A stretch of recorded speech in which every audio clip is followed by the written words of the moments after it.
you. All right. Well, thank you, everyone, for being here, and thank you guys for inviting me. I'm just going to try to tell you very briefly my story, the things I learned along the way, and then hopefully on the questions I can, help you guys on your own journey if you want to, create innovation or be an entrepreneur. So, as the introduction said, I am from a very small town. This is the town where I was born and raised in northern Argentina. It's called Concepcion in the province of Tucumán. And it's an agricultural area, not much technology around. But yet, when I was a kid, my dad bought the first computer in the town, and I got to play with a computer, and that was really inspiring to me. In one hand, it made me realize the potential that technology had, and in the other hand, it inspired me to go and seek for more. It gave me a lot of curiosity, and that led me to want to travel the world, to want to see what was outside of my own country. So this is the location of my town. So as a result of that, after I finished college in Argentina, I applied through the web, through this website called Google that I had just discovered, to a lot of scholarships. And I got a scholarship to do my master's in Barcelona. So with that, I moved to Spain, and that was a dream come true to me. And I took this opportunity, these 2 years living in Europe, to really travel all over Europe, with friends, with my brother that came visit me, and that was really, really inspiring to me.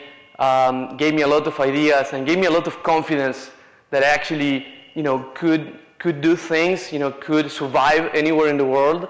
And that was sort of the beginnings of me believing that I could be an entrepreneur. I could, try to create something, and also to create something for the world, and not just, for my country or for my town. So with that, I moved to New York. I did this internship, and then soon after, I was very inspired by the energy of New York City, people from all over the world, trying to change the world, trying to do cool things. So with that, I decided to start this company. By the way, this is me, as a small town guy, looking at Times Square, a little bit lost. And then, with these friends in an apartment in Brooklyn, we started this first project. As the introduction said, that first project didn't go very well, but it was a really good, valuable experience for me to understand how creating a startup was.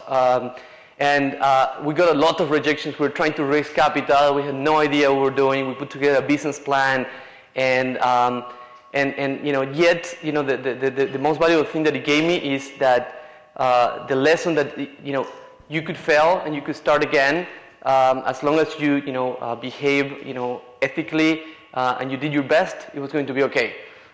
So with that, I started again, and we started this the first mobile app to book a place to stay. On the chip, on your phone.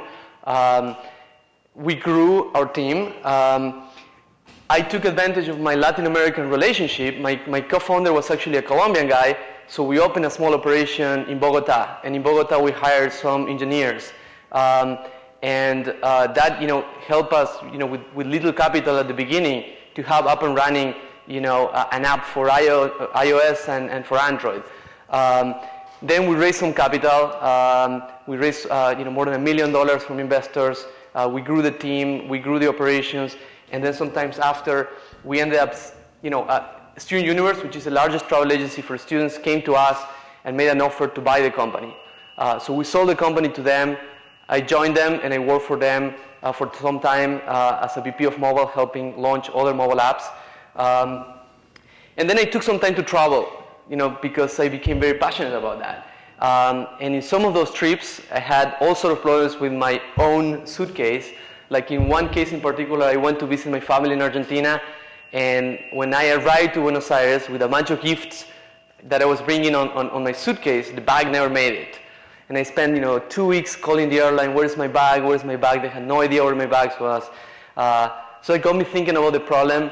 And then the idea of, we have smartphones, we have smartwatches, we have everything smart, and yet luggage hasn't seen much innovation in decades. So,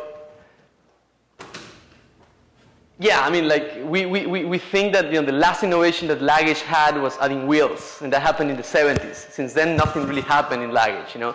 So we thought, you know, how about putting a computer inside of luggage so that you can track the location of the suitcase anywhere in the world. And if the airline loses your bag, you can find it. And if we do that, we can also add other things, you know. So we added a weight sensor, we added a distance alert, we added a battery charger, so you can charge your phone on your suitcase and don't fight for an outlet at the airport anymore. And with that, we introduced to the world's first smart connected luggage. We launched it at the end of last year. We assembled a great team, and the team, you know, 4 of us are from Argentina. The rest, you know, Brian is a Taiwanese American guy that I met in New York. And recently we added a new member to the management team who's a Spanish guy that lives in Hong Kong. And, you know, this team, you know, the characteristic that we all share is that we all had international experiences and developed certain skills. Like, for example, Tommy had gone to China and had manufactured products on his previous experience. Alejo had, you know, made designs of physical products for agencies, you know, in Argentina, but for clients outside of Argentina. Martin was finishing his PhD in aerospace engineering in Buffalo and had worked with NASA on a system to track the location of satellites in space. So even though we were from Latin America, we had these international experiences that gave us exposure to technologies and things that, you know, that made us believe that we could create something that could have a big impact. So we launched it to the world. And at the beginning, we were separated. You know, Alejo was in Buenos Aires, Tommy was in Hong Kong, and the rest we were in New York. So it was very difficult to coordinate, you know, the communication between each other. But, you know, with Skype and with email and with WhatsApp, we made it happen. So we launched a product to the world, and we got a terrific reception. We were covered by the press all over the world. It kind of went viral on social media. We got, you know, thousands of shares on Twitter and Facebook and YouTube. And as a result of that, we ended up selling 15,000 units in a few months. And as a result, we're finishing our first year in the market with about $5 million in revenue, which is, you know, remarkable for a startup of our size. So this is the story of, you know, like we went through, you know, failing at the beginning, and then, you know, finding the right people to partner with, taking advantage of our roots in Latin America to make something that we believe that could change the world. And even though it's very early in the story of our company, we do believe that we can change at least an industry that didn't see innovation in many decades.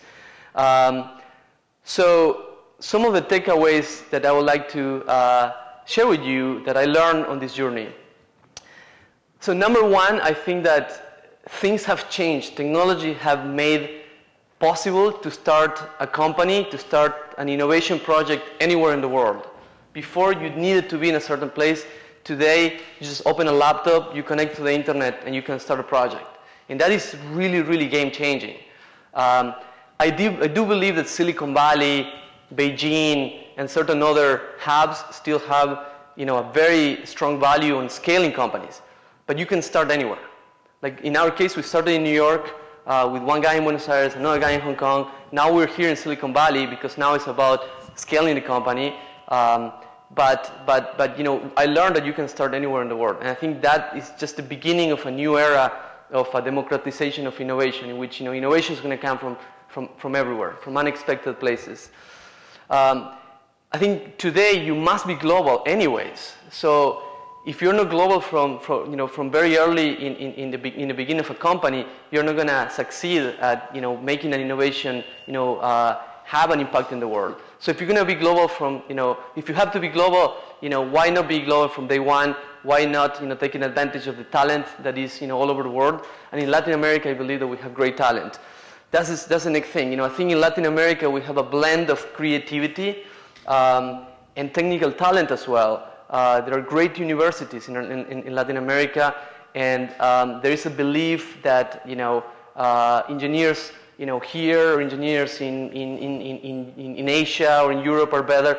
I didn't see that. I find amazing technical talent and amazing creative talent as well. I think that we're resourceful and we're passionate. We're resourceful because we don't have all the tools. So sometimes, in Argentina we say "lo atamos con alambre," which means we wire we tie with wire, or we duct tape it, right? And I think that gives you a lot of creative thinking that is super valuable as an entrepreneur and as an innovator. And we're passionate. I think this is because our culture, we're passionate about soccer, we're passionate about music, and we're passionate about the things we do. So when we are entrepreneurs, we put that passion into the things that we create. And I think that is something that is unique and positive about us. And I think the other thing I discovered is that the diaspora of Latin Americans around the world is very collaborative.